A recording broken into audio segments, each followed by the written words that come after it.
bersama pura-pura tahu fisika. Halo teman-teman, kembali lagi di channel YouTube Pura-pura Tahu Fisika. Dengan saya Nani Suretno, Saya Ratu Sylga Fatia, saya Wahyu Trinra Aini. Saya Ahmad Fatur Fabiansyah. Sebelum lanjut video ini, jangan lupa like, Komen, share. subscribe.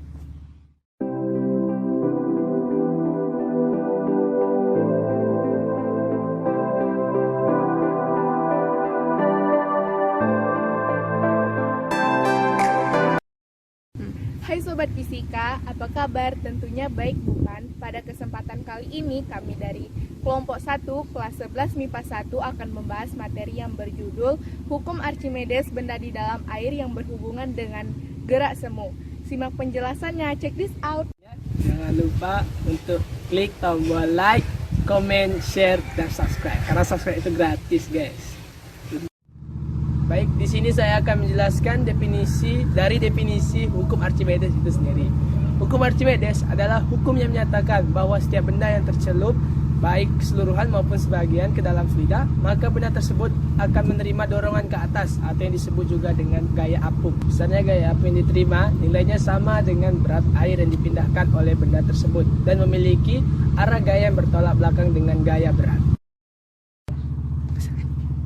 Nah, setelah kalian mengetahui definisi dari hukum Archimedes, kalian juga perlu mengetahui rumus apa yang bisa kita gunakan untuk menyelesaikan soal mengenai hukum Archimedes ini. Rumus umum yang dapat kita gunakan yaitu FA sama dengan rho F dikali G dikali VBF, dengan FA adalah gaya apung ke atas, rho F adalah massa jenis fluida dengan satuan kilogram per meter kubik, G adalah percepatan gravitasi dengan satuan meter per sekon kuadrat, dan yang terakhir yaitu VBF adalah volume benda yang tercelup ke dalam fluida dengan satuan meter kubik. Nah teman-teman, dalam hukum Archimedes ini terdapat 3 macam benda yang terdapat dalam fluida, yaitu terapung, melayang, dan tenggelam. Kira-kira bedanya apa ya? Yuk simak videonya. Yang pertama yaitu benda terapung. Benda dikatakan terapung apabila massa jenis air lebih besar dari massa jenis benda. Yang kedua yaitu benda melayang. Benda dikatakan melayang apabila massa jenis benda sama dengan massa jenis air. Dan yang terakhir yaitu benda tenggelam. Benda dikatakan tenggelam apabila massa jenis benda lebih besar dari massa jenis air. Sebelum kita memulai praktikumnya, marilah kita siapkan alat dan bahan yang kita perlukan. Yaitu di sini ada gelas ukur, timbangan, air, dan buah-buahan. Buah-buahan di sini yang kita pakai adalah jeruk nipis, jambu biji, kedondong, belimbing, dan satu lagi kita pakai kopi. Baiklah, di sini kita akan menghitung massa jenis dari benda atau buah yang kita gunakan ini. Yang pertama yaitu jambu. Kita akan menggunakan timbangan ini. Nah, di sini terlihat bahwa massa dari jambu ini adalah 60 gram. Baiklah, kita akan catat terlebih dahulu. Selanjutnya yaitu jeruk. Yang kita gunakan adalah jeruk nipis. Massa dari jeruk ini yaitu 50 gram.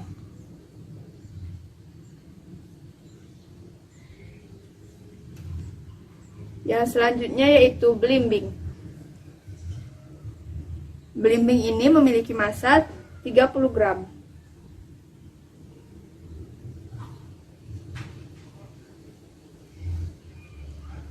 Nah, yang selanjutnya ini kedondong. Kedondong massanya yaitu 20 gram.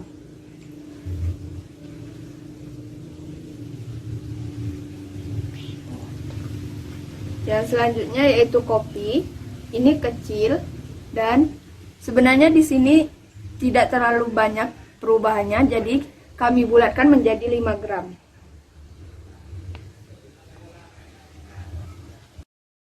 Baiklah, di sini saya akan menghitung volume pada masing-masing buah. Pertama-tama masukkan air ke dalam gelas ukur sebanyak 150 ml.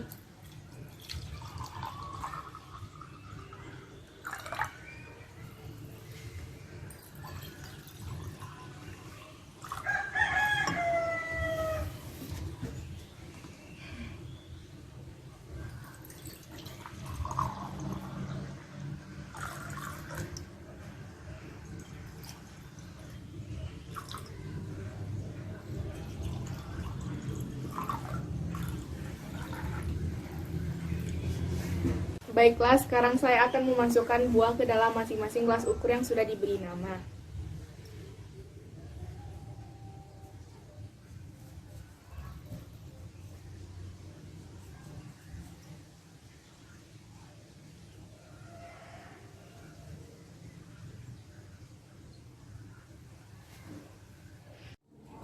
Baiklah, sekarang kita akan menghitung berapa volume air yang naik untuk mengetahui berapa volume buah.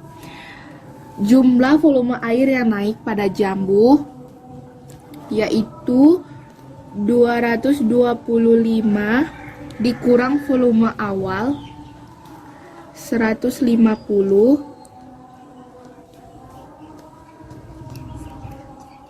sehingga menjadi 75 ml.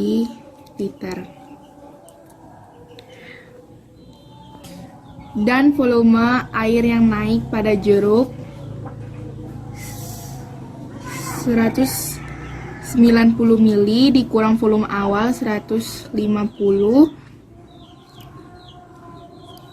sehingga menjadi 40 ml.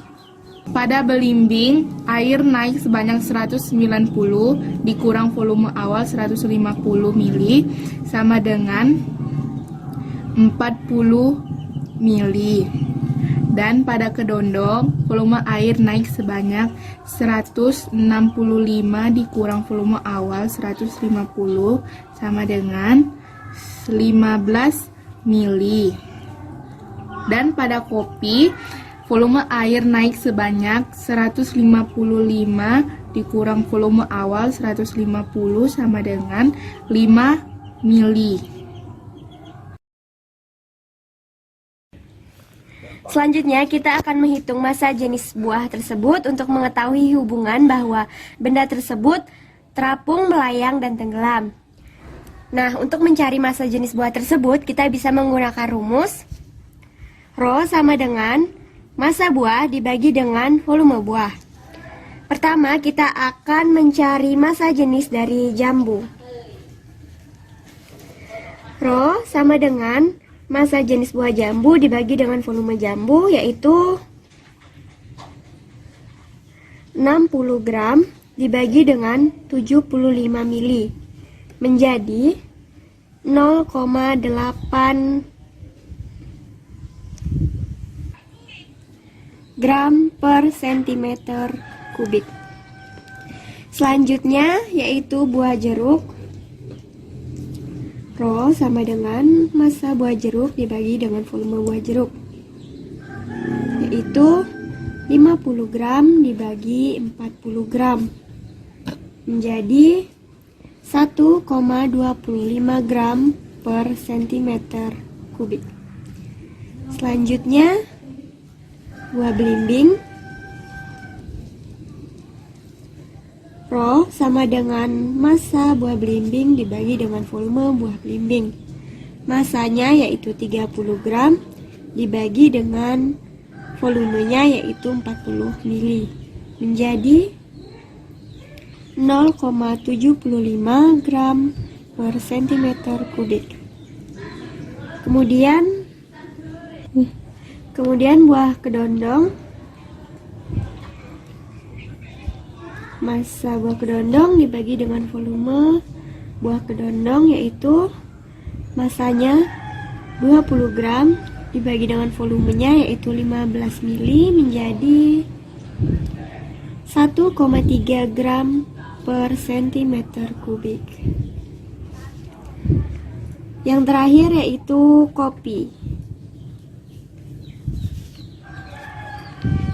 Massa buah kopi dibagi dengan volume buah kopi yaitu massanya 5 gram dibagi dengan volumenya yaitu 5 ml menjadi 1 gram per sentimeter kubik. Dari percobaan yang telah kita lakukan, dapat kita tarik kesimpulan bahwa setiap besar nilai dari massa benda akan berpengaruh terhadap massa jenis benda, yang mana hubungannya dari massa jenis benda terhadap massa jenis fluida akan memengaruhi kedudukan benda dalam fluida. Seperti yang sudah dijelaskan pada awal video tadi, jika massa jenis benda lebih kecil daripada massa jenis air, maka benda akan mengapung. Sedangkan jika massa jenis benda sama dengan massa jenis air, maka benda akan melayang. Dan yang terakhir yaitu jika massa jenis benda lebih besar daripada massa jenis air, maka bendanya akan tenggelam. Setelah tadi penjelasan dari kelompok kami, mudah bukan? Semoga apa yang kami jelaskan dapat bermanfaat ya untuk kalian. Eits, jangan lupa klik tombol like, comment, share, dan subscribe. Karena subscribe itu gratis. Kami dari kelompok 1 11 MIPA 1 pamit undur diri. Mohon maaf apabila terdapat kesalahan kata selama penjelasan yang kami berikan. Sampai jumpa di video berikutnya. Dadah!